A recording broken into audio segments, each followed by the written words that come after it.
In our union, our members have seen a pay cut of 15 to 20% in real terms, and that's on top of other cuts and attacks on our conditions as well.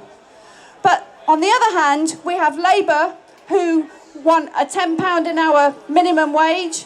They want to scrap the cap completely, and they have also said that they will support us if we take strike action. We have to be together, every fight as important as the other, to make sure that everyone gets a fair deal from this government.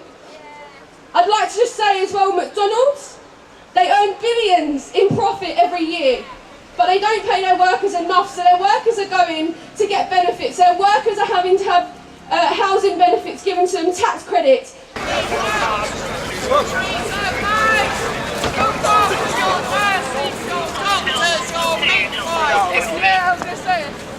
Shame on you, Jeremy Hunt!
I think he was joking.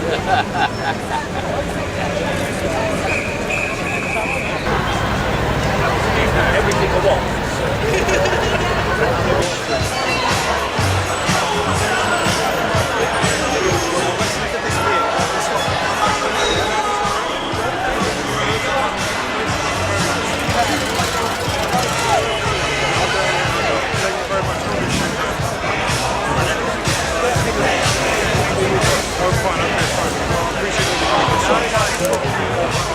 Well, my name is Paul Womack. I'm the Deputy General Secretary of the TUC, and it's my privilege to be here with you all today for the TUC's Pay Rise Rally, and we are here to send a message across the road to the Palace of Westminster, up the road to Whitehall and to Downing Street.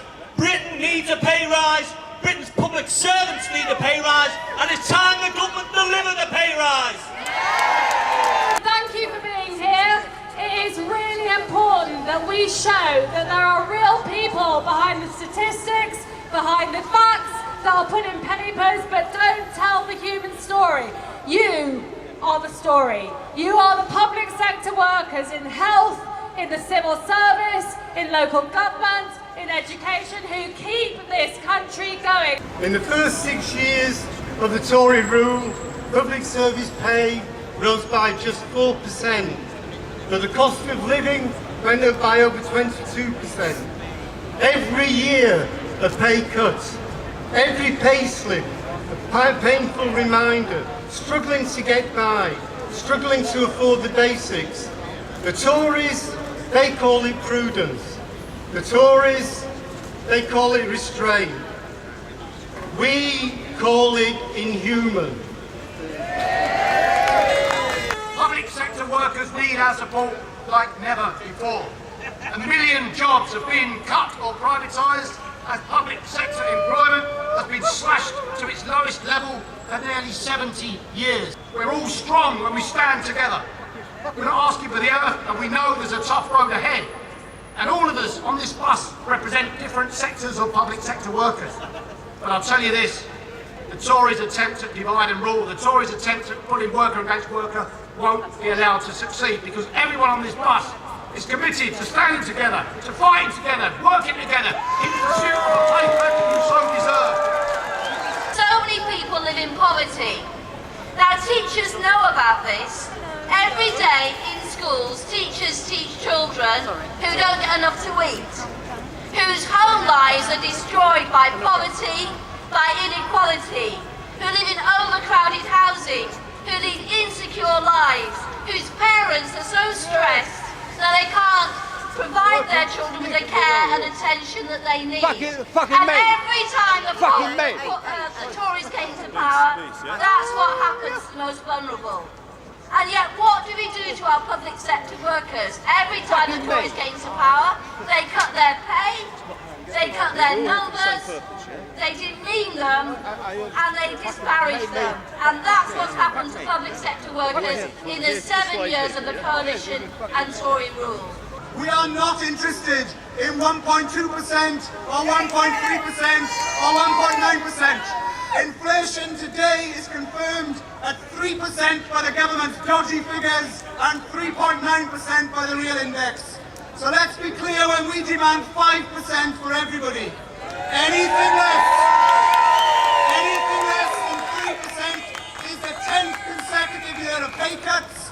So we say no pay cuts this year for anyone, and let's claw back some of the thousands of pounds that our members have lost after a decade of pay restraint.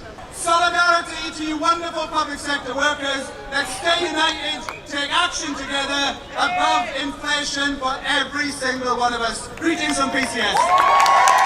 And it's our job tonight to give voice to our members that aren't here. Give voice to those that have been told by government year after year that the country cannot afford to pay them even a cost of living pay rise. 4 million children living in poverty, 2/3 of them in working families, 100,000 children homeless, new food banks opening every day, children arriving in school without the proper footwear and clothing for the weather conditions, young people choosing courses not on the basis of their talents and aspirations, but whether their parents can afford the equipment and textbooks, children walking miles to school because their parents cannot afford the bus fare, children arriving in school too hungry to concentrate. These aren't statistics of some far distant developing country. These shameful and scandalous statistics are today in the UK as a result of an economic policy which has savagely cut the wages of ordinary working people, plundered their pensions, stripped them of their jobs, and decimated the services on which they rely.